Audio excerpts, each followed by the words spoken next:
when he says, "I'm so sick of it." That stays in my mind. I mean, I just remember I must have watched this video like 1,000 times at least.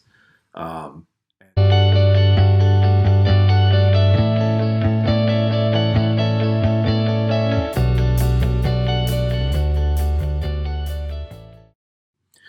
Hey everyone, I am back with another reaction video. This will not be a first time reaction. I wanted to do one of the next songs in my kind of musical history that has influenced my musical taste. If you've been following any of my other videos with my musical journey, I've watched and listened to a lot of the songs from the 70s that I listened to growing up, you know, in the back of my parents' car. James Taylor, Harry Chapin, all kinds of stuff. So please check out those videos if you haven't had done that yet. In fact, I'm going to start organizing my videos by playlists, and I'm going to put my musical journey ones into one playlist. So after the 70s and after listening to, you know, a lot of that stuff and kind of, I guess, you know, formulating music that maybe a style that I like, especially kind of like that folk 70s kind of sound. Early in the 80s, I started to listen to my own stuff. You know, there was a period of time in between the late, you know, the stuff in the back of my parents' car and when I actually started enjoying music on my own and choosing my own music. I would listen to the radio, and of course, like everybody else, Michael Jackson. You know, it was the early 80s, so it was like the beginning of all the videos and everything, you know, MTV. So I listened to probably more popular stuff just because I really didn't know any better, to be honest with you, and I was just kind of listening. But I actually started to get into my own kind of music. I would say 84, maybe 85, when I was like 13, 14 years old. And there were a few different bands that I started to listen to at the same time. U2 was probably number one. The Cure was another one.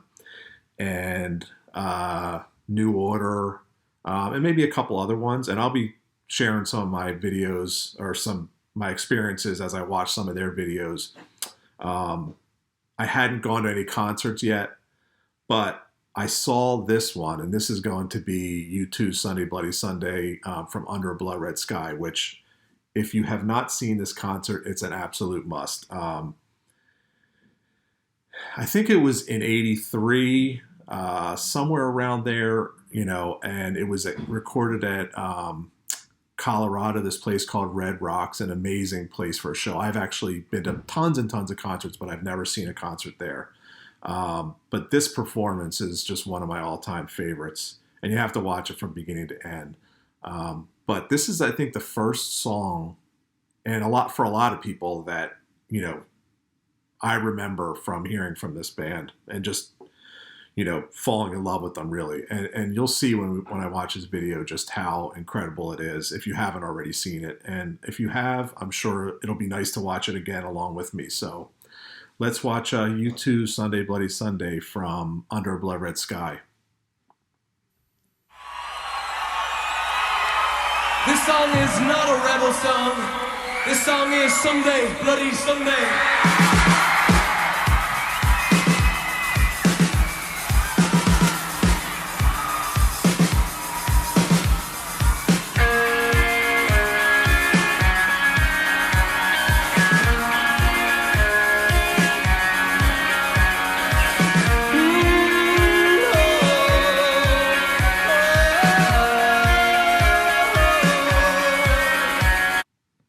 I went to touch the wrong screen, but I mean, and I'm going to try not to stop it too much, but I do want to talk about it. I mean, if you look at like the environment and how it's like rainy and foggy, and it just looks like the perfect situation. I would have just loved to have been at that concert. In fact, if you watch the video in the beginning of it, they're showing like how it's just pouring rain, but everybody is incredibly excited regardless. In fact, in the beginning of the video, there's a song by an Irish singer, Clannad, who I think is Enya, if you've heard her sister, called Theme from Harry's Game. And that's a really, really cool song. Check that out if you haven't seen it. But And I also thought that Bono had a mullet, but as I'm looking at this, it's not quite a mullet. I mean, it's definitely longer on the top and in the back, but maybe maybe as it goes through, it looks more like a mullet. But let's continue. That drumming, of course, is like just legendary, a legendary intro to a song. I can't believe the news today. I can close my eyes and make it go away. How long must we sing this song? How long, how long? Tonight, we can be as one tonight. Broken bottles under children's feet, and bodies strewn across the dead-end street. But I won't heed the bell they call. But my back up against the wall. Sunday, bloody Sunday. Sunday, bloody Sunday. Sunday, bloody Sunday. Sunday, bloody Sunday.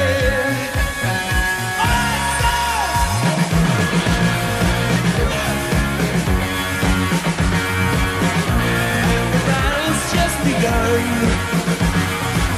Was many lost? Tell me who has won? Yeah, as I watch this, I wish that like I was a little bit older, because if I was old enough, I would have saw them on this tour. And I think this is the War Tour from their War album, and that would have just been unbelievable. And I think in my area, because I'm in like the Philadelphia area, they played in somewhat of a small venue because they were getting big, but they were not nearly as big as like when Joshua Tree came out and everything. I love how there's like the columns with like the fire in the background. Like I said, I mean, this is, if there was one concert that I wish I was at, this is up there, definitely in my top 5. The trenches filled within our hearts, and mothers, children, brothers, sisters torn apart. Sunday, bloody Sunday. Sunday, bloody Sunday. How long must we sing this song? How long, how long? Tonight, we can be as one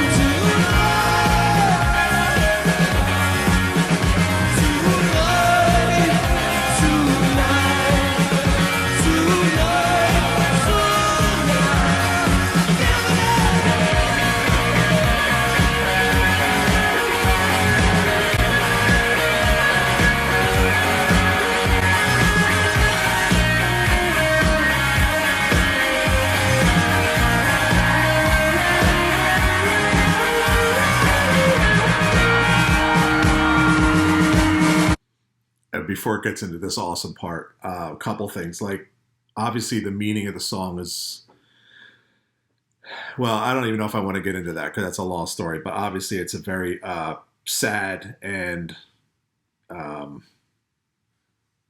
it's even hard to describe. I mean, just, if you read about what Sunday Bloody Sunday is, you'll know what I mean. But it's just such a powerful, emotional song. And I love how, like, and I guess it's mainly just the drumming, but just the whole, I guess everything together just has like almost like a military kind of sound to it. And Edge, he is so, I don't want to say he's underrated, because I do think that he is appreciated, but he's not like, Eddie Van Halen with his solos, but he just comes up with these guitar riffs that you just always, they stick in your head. And then his solos, even though they're not, again, anything like technically incredible, they still stick in my head, and they're maybe a little bit shorter, but always really, really cool. And he's just such an incredible guitarist. And I think the one cool thing about this song is that all of the musicians, I mean, Adam Clayton playing bass and Larry Mullen on drums and Bono singing, along with the Edge of guitar. And this is true for a lot of their songs. There's not really any part of it that stands out. Like, it's them all together that makes the song. And they have so many songs that are like that. And listening to this live, that's, what's coming to my mind. Obviously, the drums in the beginning and throughout kind of stick out a little bit more, maybe, but I feel like it's, everybody really is playing their part and chipping in, and it just sounds awesome. Adam Clayton may not get the credit either, but if you listen to the bass line, it's really cool.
And that line there when he says, "I'm so sick of it," that stays in my mind. I mean, I just remember I must have watched this video like 1,000 times at least.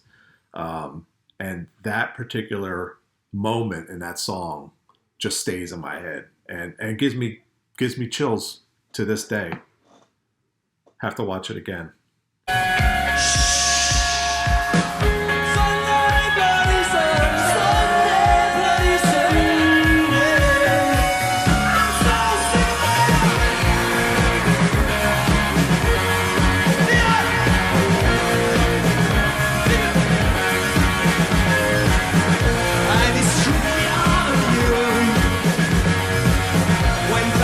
TV reality, and today the millions cry. We eat and drink while tomorrow they die. For your battle yet begun. In the victory Jesus won. Sunday, bloody Sunday. Sunday, bloody Sunday.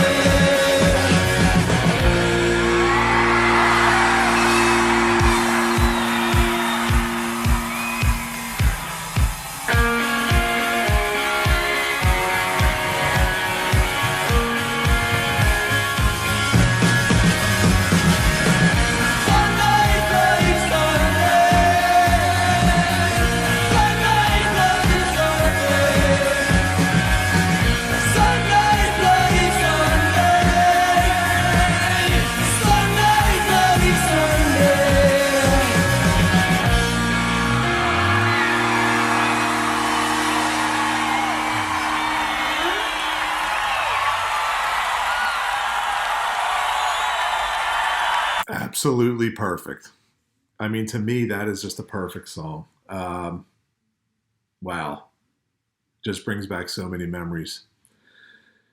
And it makes me sad too. I mean, watching that concert and with everything going on, I feel like we're still at least probably a year away from being able to go to concerts again, especially where crowds are like that. I've been to so many concerts, and I usually go to at least like 3 or 4 a year, even still to this day. And it's killing me, thinking about how I don't know when I'm going to be able to go to a concert again. But at any rate, what an incredible song. What an incredible memory. What an incredible band. And I know that U2 is like a very polarizing band. I've talked about this before. There's a lot of people that just can't stand them for whatever reason. Maybe they don't like Bono, but if you listen to this song, I mean, I just don't see how you can't like this band. In fact, a lot of people that really don't like them, they don't like them anymore. They love this time period for them. For me, I still like some of their new stuff. I mean, I feel like, they've put out some really good stuff over the years, way beyond this. And I think that a lot of people don't give them a chance, but I do think a lot of people are stuck, back in the 80s, that U2, and there's nothing wrong with that because clearly you can see how great they were. So anyway, that's the next song in my musical journey. I'll probably pick a Cure song to cover next because they were really big for me as well around the same period. So I appreciate you guys tuning in. If you haven't already subscribed, please subscribe and hit the like button. And if you can share, I'd appreciate that as well. Check out my other videos, and I'll see you guys on the next one. Thanks.